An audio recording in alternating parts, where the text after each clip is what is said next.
I request Shri R.K. Paul to please take over, and he would be reviewing on roadmap of secondary steel sector for Vision 2047.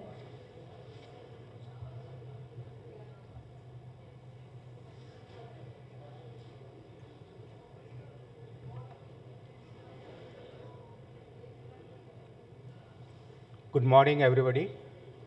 Good morning, all the delegates here, and my fellow colleagues, my fellow members on the dais.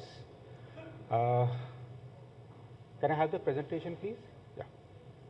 No, not this one.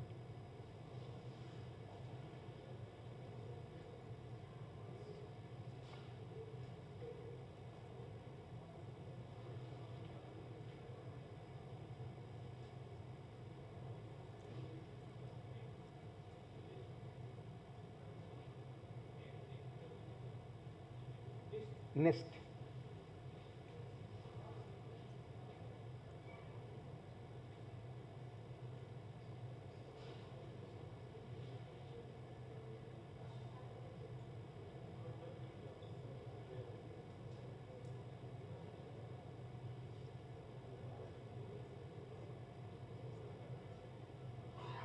Yeah. So I'll be talking on the roadmap of secondary steel sector for Vision 2047. So can you go to the next slide, please? Yeah, I will be talking on the emergence of the secondary steel industries. Most important, this sector came to supplement the gap in the steel demand in the country when the primary producers were not able to meet the demand. And the sector utilized steel scrap. Everybody is talking of steel scrap. That time we had plenty of steel scrap, and the arc furnaces were melting and producing steel. And they were bypassing the total iron making process. And slowly the availability of the scrap became a constraint and the prices went up. Then we started having the DRI, then people went for innovation and went for the rotary kilns producing DRI. And with the DRI and the arc furnaces, they were producing steel. Then we found that as we go, we put up electric arc furnaces. The arc furnaces are giving lot of problem to the grid, harmonics, flickers, and it was very difficult to manage with the. We had a weaker grid at that particular point of time, and then the induction furnaces took over. The smaller induction furnaces with scrap melting and sponge iron melting with a low capex replaced EFs. And that was the way we moved forward in the secondary steel sector. Next slide, please. Yeah. So this is the secondary steel sector capacity and production, which I have just given a brief outlook. Can you go to the next slide, please?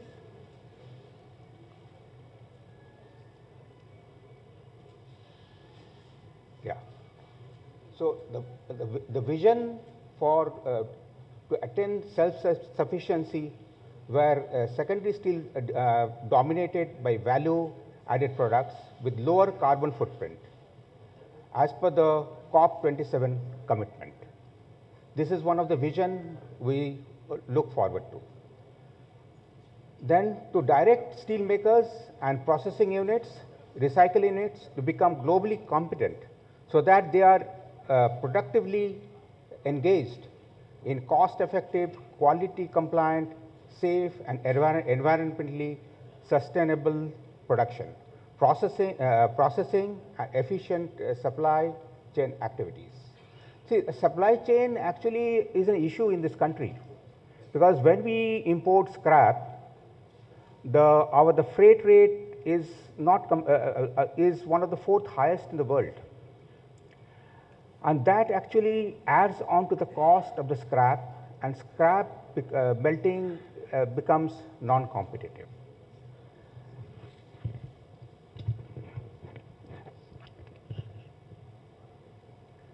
And now to focus, the focus is to achieve self-sustainable capital growth and transparent reporting of sustainability parameters, namely GHG, energy, and water consumptions.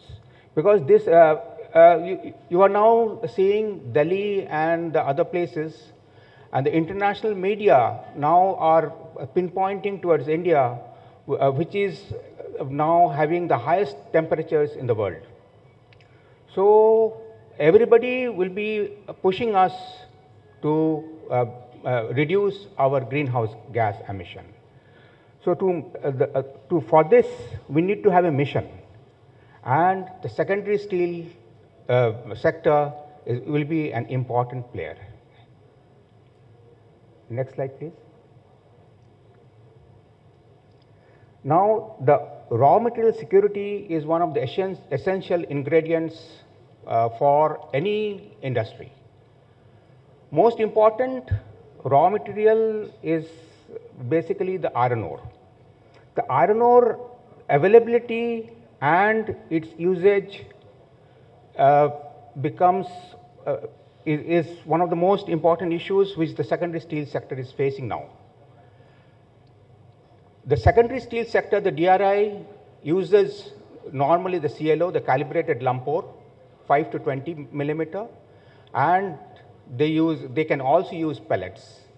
But the run of mines now has a huge stock of fines, 0 to 10 millimeter. And if we are not able to convert into do pelletization, we won't be able to use in the secondary steel sector.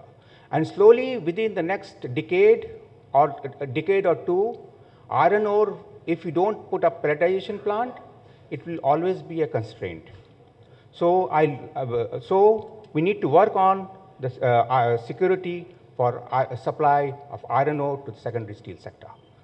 Now the second item of importance to the secondary steel sector is coal, is a thermal coal.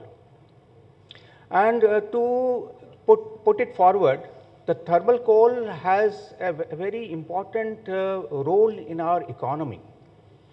If you see the secondary steel sector in comparison to the primary steel sector, the primary steel sector imports coking coal, which is worth about $15 to $18 billion a year. And the secondary steel sector, on the other hand, is able to save that amount of foreign exchange by using thermal coal. Now, thermal coal, we have ample thermal coal, we have ample rakes, and we have availability in that perspective is not the issue.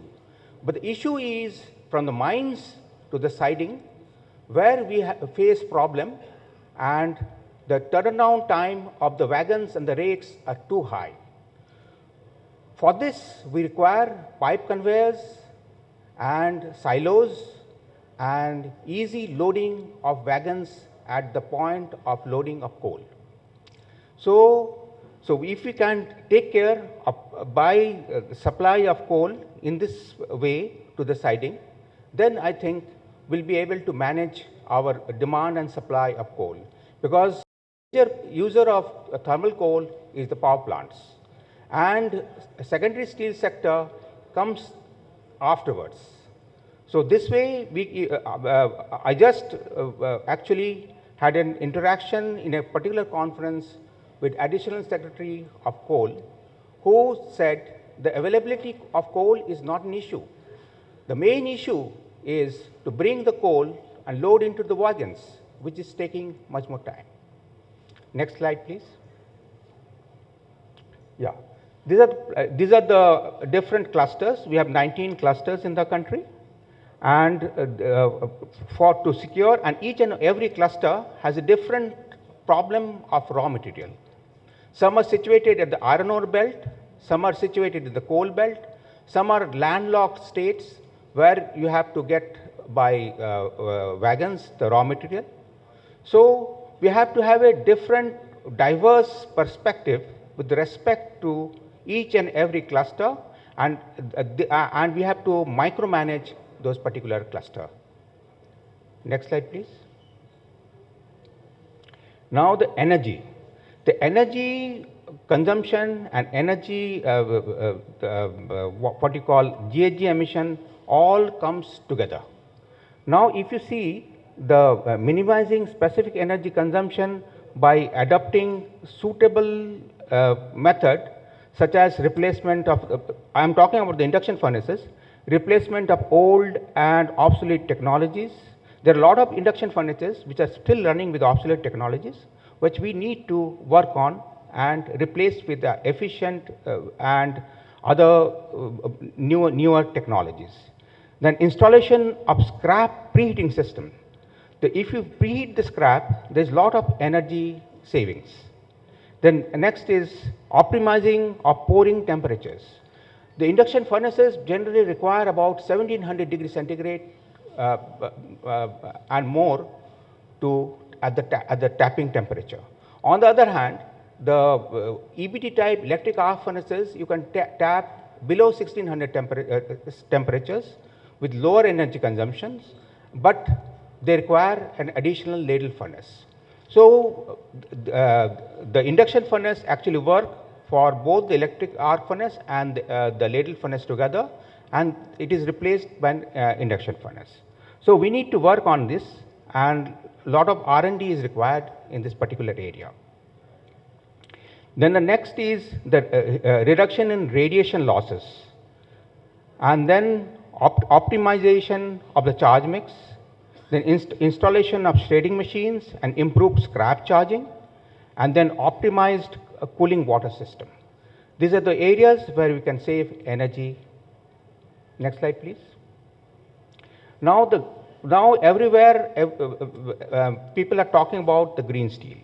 The secondary steel sector is such a sector where we can do a turnaround and changeover of technology in a quicker manner with model units and hand holding. So we need to look into the policy and how we can do it to achieve our target of 1.7 ton of carbon dioxide emission per ton of liquid steel produced. Next slide, please. See, now also there are a lot of countries which have already started working on the usage of hydrogen. Hydrogen actually is and hydrogen is not, there are two types of hydrogen.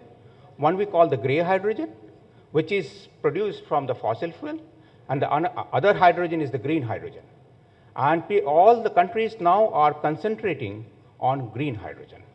But the green hydrogen comes from the greener energy. So we actually require electrolyzers, massive electrolyzers, and we require DRI shaft furnaces to reduce this particular type of, to introduce this particular type of technology.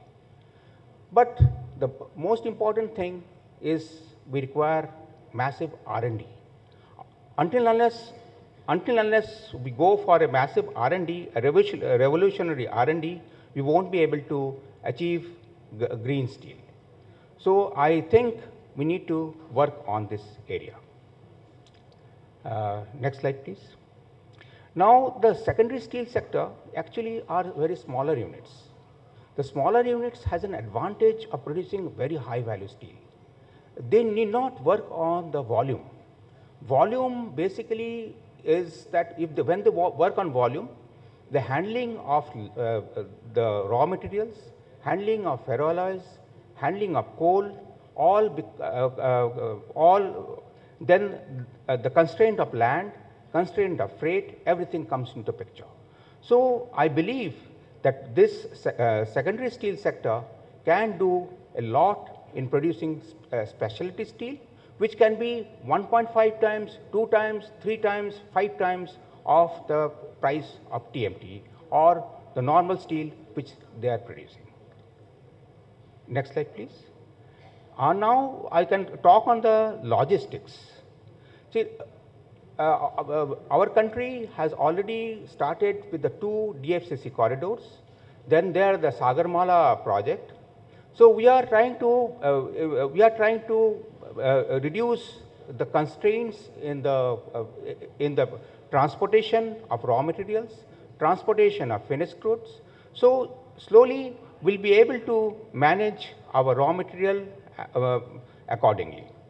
And if you see, there is another point which I always point it out to whenever I talk elsewhere.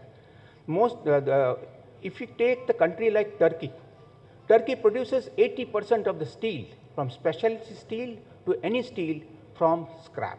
They import scrap, that is the raw material. They don't have iron ore, so, but they are competitive in the world. They are able to sell their rebars across the world. So I think that we need to look at the world, what else are doing, and we need to also see that we are able to smoothly import scrap, and it will actually complement the scrap produced in the country. And slowly, when the trade and what you call the production of steel through scrap becomes normal, then the scrapping policy and the steel scrap coming from the vehicle scrapping and the ship breaking area will also basically will add on to it. And if you see the ship breaking industry, what they're doing basically, the steel which is coming, they are basically cutting it into pieces, they're making billets out of it, rolling directly TMT. So if you look at the carbon dioxide emission, it is 0.3, 0.4 tons of carbon dioxide per ton of steel produced. And they are not melting it, they're saving a lot of energy. So we need to basically encourage that particular industry. On the other hand, the scrap which is coming from the other ship breaking material, we need to also look at it, how we can transport, distribute across the country, along with the imported scrap. Next slide, please. Now, another thing which always comes to the for discussion is the skill development.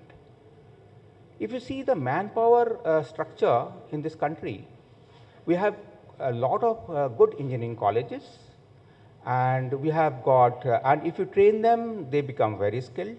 And the primary steel sector is able to map them and put them into the job. But on the other hand, they are not at all attracted to the secondary steel sector. So how to attract them to the secondary steel sector? And you know, most important resource for any industry is the human resource. If you have good manpower, intelligent manpower, skilled manpower, you will be able to do remarkably well and earn much more profit.